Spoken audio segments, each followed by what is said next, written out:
नमस्कार, माझे नाव अक्षता गणेश.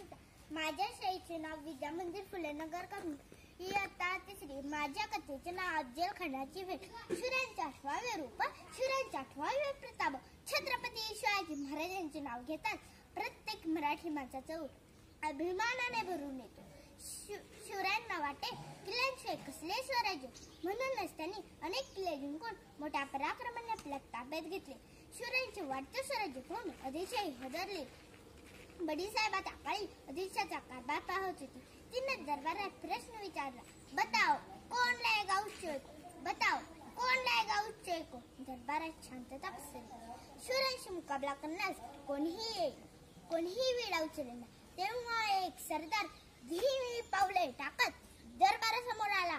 तुफान ताकदीचा पोलादी बारू वाकवू शकणारा अफजल खान विडा उचलून म्हणाला, मैं लाऊंगा शिवा को जिंदा या मुर्दा, वो तो एक पहाड़ी चूहा है, उसे ऐसे मसल लूंगा. अफजल खान म्हणजे एक राक्षस. पहाडासारखा खान महाराजांना मारण्यास निघाल्यावर सर्वजण चिंतेत होते. तेव्हा पंत सरदार जिजाऊंना म्हणाले, लाख मेले तरी चालतील, पण लाखाचा पोशिंदा जगला पाहिजे. महाराज तुम्ही अज्ञात वसाल तर. इतका जिजाऊ म्हणाल्या. शिवबा, हाच तो खान ज्यांनी तुमच्या आबासाहेबांना डोक्याने कैद केले होते, आणि हाच तो खान ज्यांनी तुमच्या थोरल्या बंधूंचे शंभूराजांचे मुडके दख्खनच्या शेंडूसाठी उडवले होते. हा खान स्वराज्यात घुसला, पण स्वराज्याच्या बाहेर जिवंत जाता कामा नये. शिवरायांनी ठरवले, शक्तीपेक्षा युक्तीचाच वापर केला पाहिजे. अशा या खानाला मारण्याची योजना महाराजांनी आखली. ती योजना अशी होती की महाराज खानाला घाबरून गेले. प्रतापगडावर लपले. घनदाट अरण्य असलेल्या प्रतापगडावर जाऊन महाराजांना पकडणे खूप अवघड होते. तेव्हा खानाने महाराजांना भेटीचा सांगावा धाडला. अशा या प्रतापगडाच्या पायथ्याशी महाराजांनी खान यांची भेट ठरली होती. भेटीसाठी मोठा शामियान उभारला होता. खान शामियानात आधीच येऊन बसला होता. मोठ्या गर्विष्ठपणे राजांच्या मनाची स्वप्ने पाहत होता. 2 दिवस महाराज खानाच्या भेटीस आलेच नाही. तेव्हा पंतांनी येऊन सांगितले, खान साहेब, तुमचे नाव घेताच महाराज थरथर कापतात, त्यांना ताप आलाय, त्यांची तब्येत खराब आहे.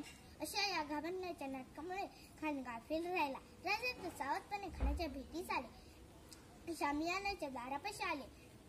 खान म्हणाला, आओ शिवाजी आओ, हमारे गले लग जा, तुम मुझे शरण आओ, मैं तुम्हें जहांगीर दूंगा. पण जिजाऊने सांगितलेले श्रीरामाचे वाक्य महाराजांच्या मनात आले. अति स्वर्णमयी लंका नमे लक्ष्मण रोज येते, जन्मी जन्मभूमीच्या स्वर्गातपी गृहीसी. खानाने भेटीसाठी दोन्ही हात पसरले. कपटी सेनापती विचार करत होता की इस शिवाजी को कैसे मारू, इसका गला दबा के मारू, केस को उठा के पटको. महाराजांनी खानाला आलिंगन दिले. महाराजांचे मस्तक खानाने आपल्या डाव्या बगलेत दाबले आणि दुसऱ्या हाताने महाराजांच्या पाठीत खटार खुपसली. पण महाराजांना काही नाही झालं, कारण की त्यांनी चिलखत घातली होती. महाराजांनी वाघनखीचा मारा केला. खान गडबडला. तेवढ्यात महाराजांनी आपल्या बिछाने खानाच्या पोटात बिछा खुपसला आणि त्याचा कोताच बाहेर काढला.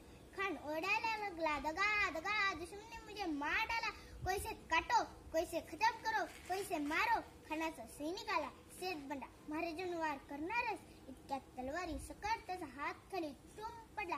महाराजांनी मागे वळून पाहिले तर जीवा महालने खानाच्या सय्यद बंडाला ठार मारले. म्हणूनच म्हणतात, हो त्या जीवा वाचला शिवा. संभाजी कोंढाळकरांनी खानाचे मुडकेच कापून टाकले.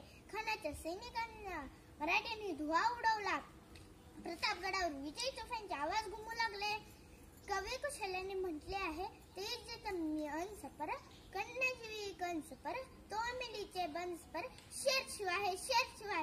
ज्या ठिकाणी हा प्रसंग घडला तो प्रतापगड. त्या प्रतापगडाला मी नमस्कार करते. जय